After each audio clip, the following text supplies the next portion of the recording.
All right, nerds, I awoke from a peaceful slumber this morning to find Ed Beach's face on my YouTube home screen, which could only mean one thing. We have a brand new Civ 7 developer update, this time for the month of November, so we are going to hop right in.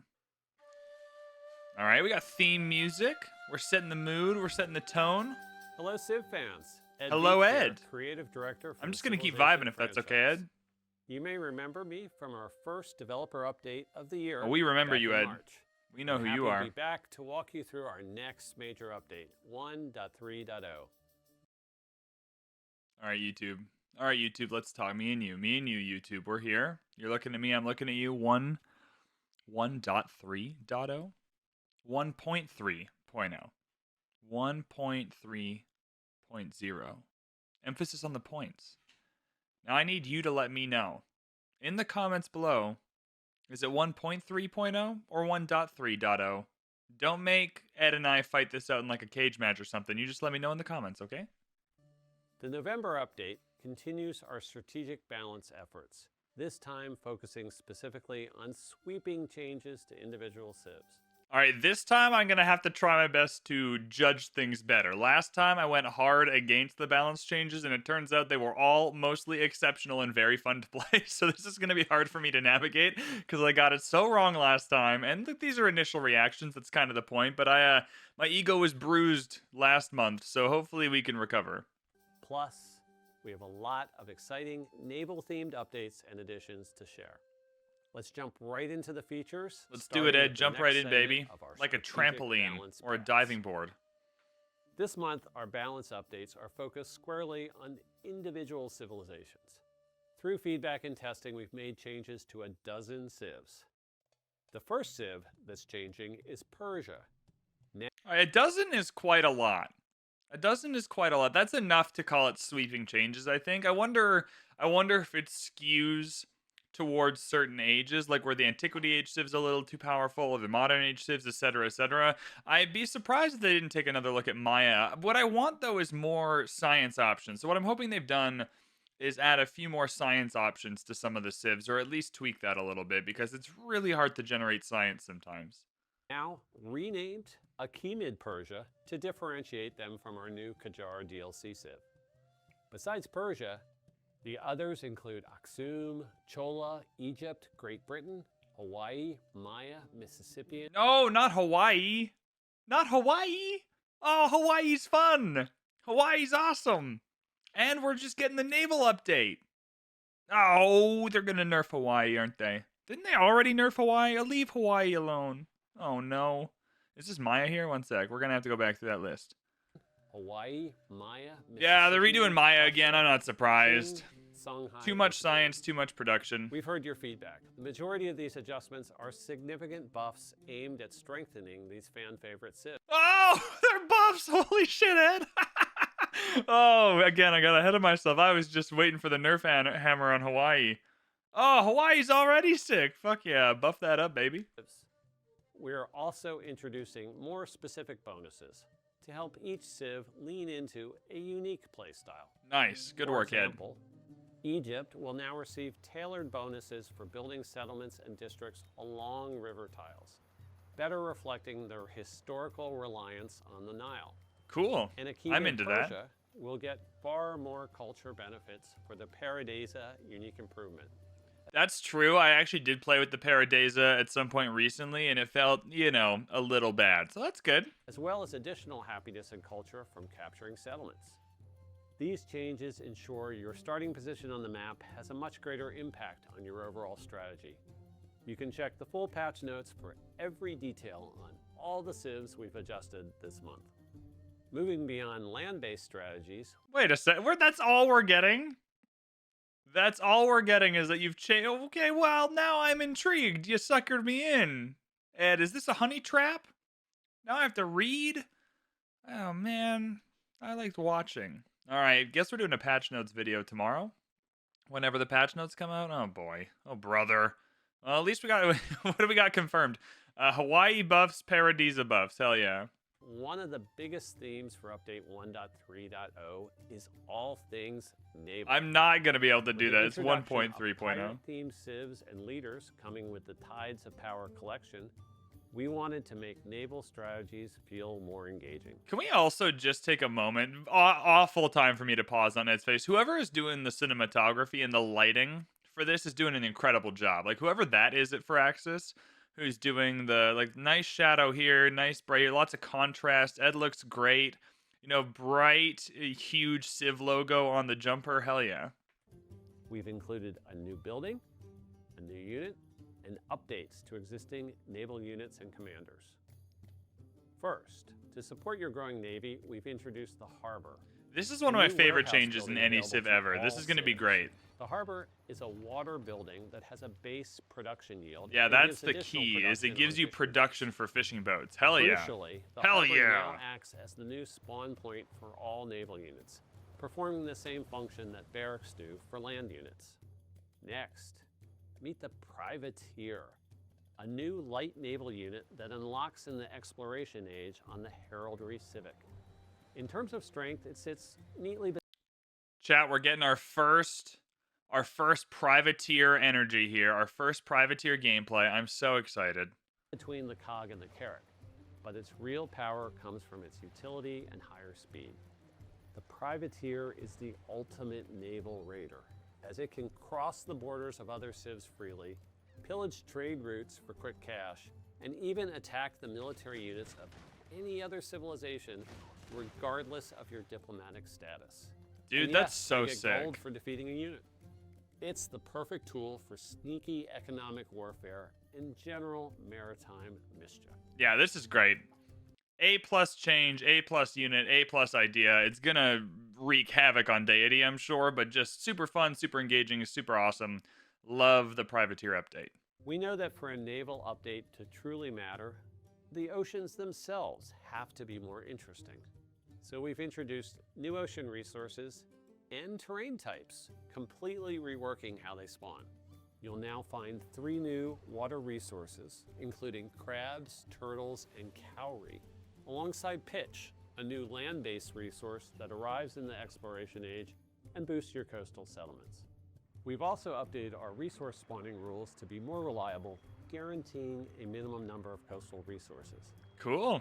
We'll For take terrain, that. we now have atolls appearing in the deep ocean, acting as movement-stopping terrain to create strategic choke points. We've also added the lotus terrain in lakes and buffed the existing reef features so they can stay competitive with both atolls and lotus.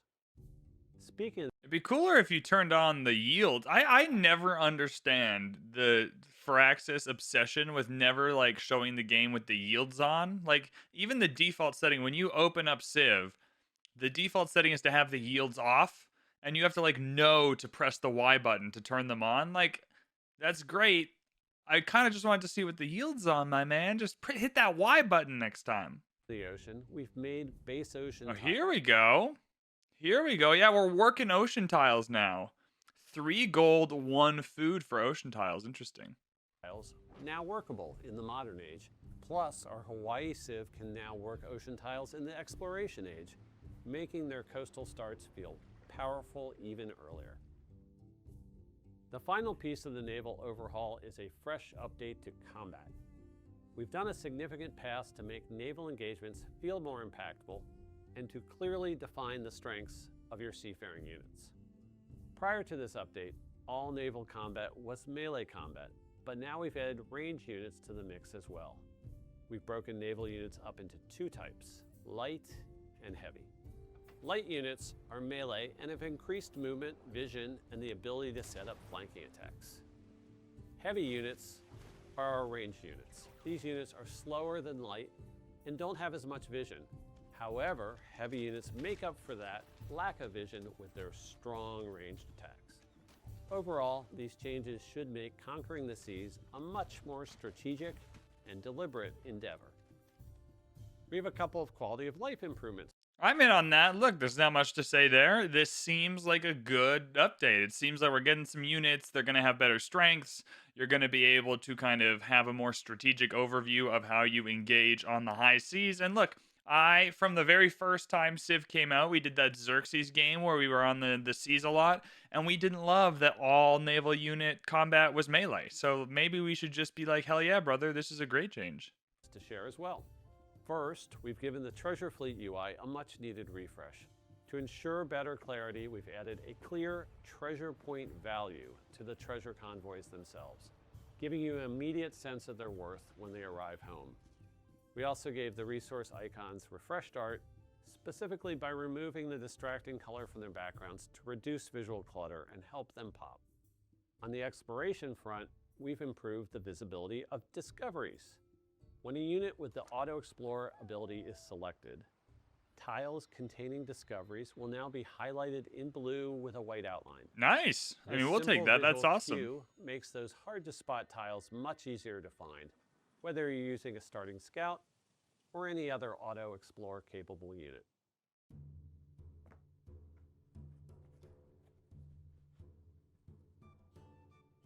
To all our players who've been with us, playing the game, providing feedback, creating content, and more. That's us. That's us creating content. What's up, Ed? What's up, dude? Hell yeah, brother. Want to give me that early access to some Tides of Power collection? I'll play Eddie Teach for free on the internet. I'm just saying. We'd like to offer something to you as a special thank you gift. With 1.3.0, we're introducing a new sea-themed content collection called Tides of Power. This new collection will include 2 new leaders, 4 new civs, and 4 new wonders. And the best part, it's free to claim from the time it goes live until the end of the year across all platforms. The first part of Tides of Power is dropping with the update on November 4th, bringing a brand new leader, Edward Teach, 2 fresh civilizations, Tonga and the Republic of Pirates, and 4 new wonders. The second part, coming in December, will introduce the formidable leader Saida al-Hurra, along with the Ottomans and Iceland. From myself and the entire team at Firaxis, thank you for being a part of the Civilization community. No worries, Ed. Thank you for making That's a big Civilization. But before I leave, I do have more news to share. Many of you have asked for a roadmap detailing our upcoming releases. We've held off on providing too much detail until we knew that the significant updates we wanted to make had a clear path forward and were sufficiently fleshed out. We've made some good strides here, so I can now share 2 of the biggest things in motion. First, we're testing some dramatic changes to the legacy paths and victories in Civ 7. We want to open up the game and provide many new paths your empire can follow while achieving greatness and competing for victory. Second, and this one's been one of the most requested features from players, we're internally playtesting ways to play as one Civ continuously through the ages. We did a video on this. Obviously, we're very happy with the first one here, going through the victories and the legacy paths. There's some good ideas there, but clearly needs quite a bit of work to reach its potential. This second one, though, I'm more nervy about, because I think this is like the boy who cried wolf kind of thing, and that there are other issues that need this time, energy, and dedication. And kind of reverting one of the core concepts the game is based around is maybe not a great idea. And so I'm worried that they'll literally just, you pick a civ and it kind of gets auto balanced. And so we did a video about a couple of different ways they could implement this. I'm worried they'll implement this in a way that's not amazing, but we'll see. Let's see what he says. Allowing you to choose a civilization from any age and guide them throughout your journey through history. This is where we're asking you to come in to help us guide that work. We're launching something new, the Firaxis Feature Workshop. It's our way of opening the door earlier, inviting a small group of community members to get hands-on with features still in development and tell us what's working, what's not, and what's missing so that we can deliver the best possible Civ 7 experience.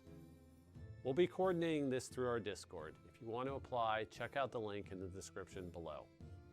As we head into the holidays, you'll notice smaller, less frequent updates while the team shifts into testing and iteration. Oh, how of these dare bigger y'all changes take and vacations preparing at for the Christmas, workshop. Ed? How dare We won't be you? radio silent, but we do want to make sure we're taking the time. I like how this is just word for word from the... I feel like I'm watching him read out the little press release from a couple days ago. That's funny. To get things right. If you haven't joined our Discord server yet, now's a great time. We'll be continuing to listen from all sources, not just the workshop. so please keep sharing your feedback with us. Thanks for your continued support while we work on the next big step for Civ 7, and you'll hear from us again later this year.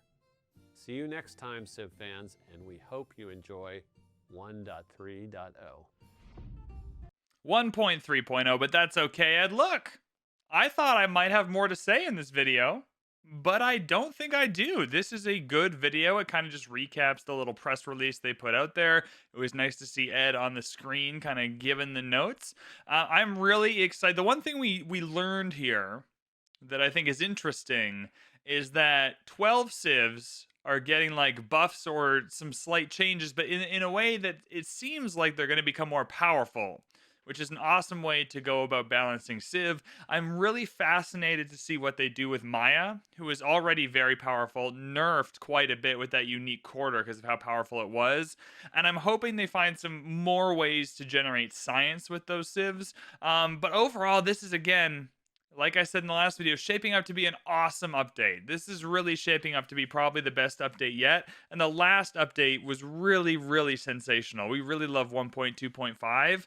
And so if we can get 1.3.0 to really just hit, and the DLC is free, and there's there's Civ buffs, and there's, privateers are going to be sick, and there's a lot of cool stuff going on. Discoveries are being highlighted. I just think this really has the potential to kind of revitalize the game a little bit. There's still a lot of stuff that needs working on. Like, I kind of wish instead of working on, Civ through the ages, they were working on like making religion better or crises better. But you know what? We can't have it all. I really enjoyed this video. I'm excited for 1.3.0. If you enjoyed this video, the one you're watching right now, make sure to hit that like button, hit that subscribe button so you don't miss any more Civ 7 content. Let me know in the comments below what you think of 1.3.0. How are you feeling?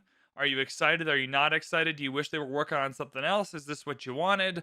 But yeah, thank you so much for watching. As always, my name is VanBradley. I really appreciate it. It's just awesome to have people here kind of, viewing and exploring and diving deep into a game we all love. Thanks again for watching, and we will see you in the next one.